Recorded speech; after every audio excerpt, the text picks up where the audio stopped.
Good day, beautiful people. Welcome to my channel, Plantiful Living by Miss Nathi. I'm Miss Nathi, and on this channel, we discuss veganism and we touched on being plant-based, all from a South African perspective. And if you're new to this channel, welcome. How to do? Thank you for choosing me today, for stumbling upon my channel and pressing play. Oh my God, that rhymed. And then if you are a returning subscriber, hey, it's been a while, but I'm back. It's been stressful time, but I'm back. And yeah, thank you guys for choosing me today. I'll be sharing 3 chocolate recipes. I make gluten-free chocolate brownies, vegan obviously, a vegan orange chocolate cake, and my vegan not so red velvet cupcakes with cream cheese icing. We'll get to that later.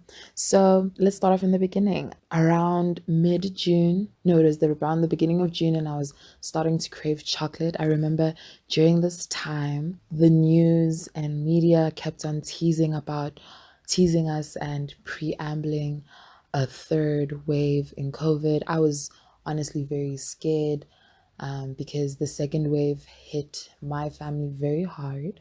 It was a very tough time for my family. And I just didn't like the idea, obviously, of a whole third wave happening because I wasn't prepared to lose anyone else. So there was a little bit of anxiety, a little bit of stress on my end. So I was like, let me make something. And I decided to make chickpea brownies, basically. I've always wanted to make chickpea brownies. I've always wanted to make black bean brownies. I've always wanted to make sweet potato brownies. But then I was like, let's try do something with these chickpeas. A very simple recipe. I enjoyed making it.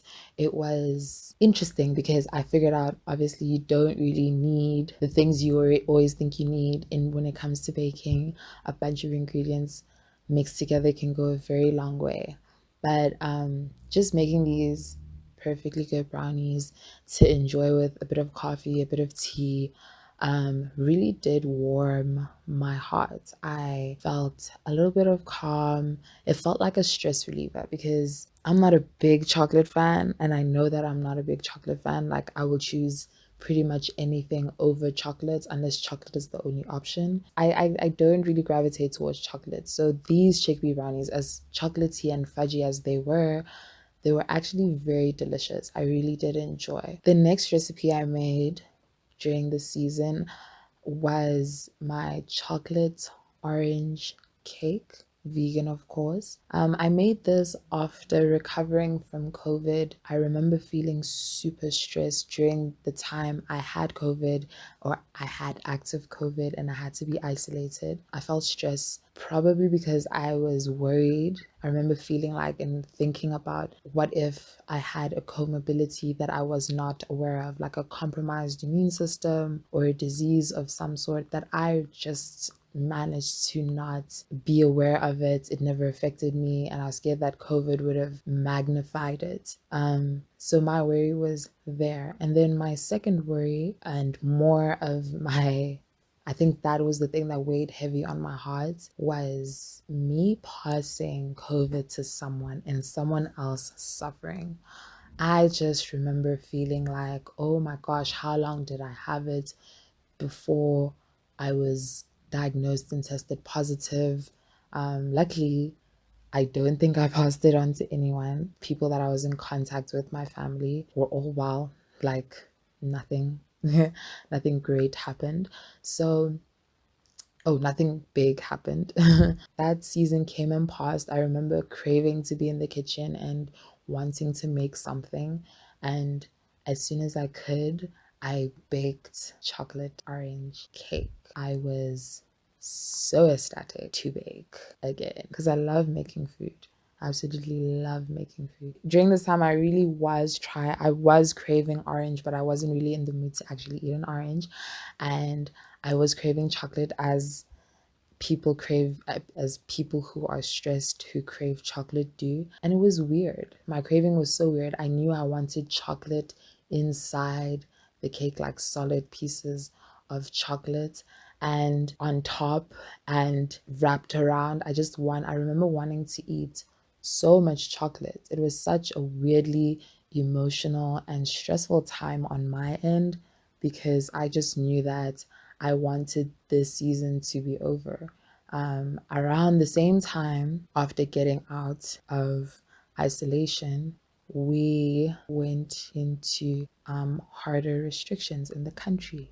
And then following that, I tried to make red velvet cupcakes. Now, the story behind these not so red velvet cupcakes, they are supposed to be red. I just made a small mistake, but it's not an unshareable mistake. I think it's a learning curve, which I always aim to share with people.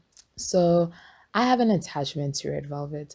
Red velvet cake, while in its non vegan form, was one of the greatest things I was able to make as a non-vegan. I used to enjoy baking a lot. Like I used to enjoy baking. I used to sell red velvet cupcakes. I used a red velvet base all my cake and cupcake recipes because it was always light and fluffy with the buttermilk. So it really did hit home when I realized I couldn't make the same fluffy and large and indulgent cupcakes I used to before. But then I felt ambitious. I felt as though I can make the ultimate alternative to red velvet cupcakes. So I did. And the only issue is that I did not put enough red in my red velvet cupcakes. But you know what is amazing is that I made the cream cheese icing that I've always struggled with. I'm not a big fan of butter in my icings or cake creams. It was always hard for me to like relate to certain cakes because of that buttery icing texture and flavor.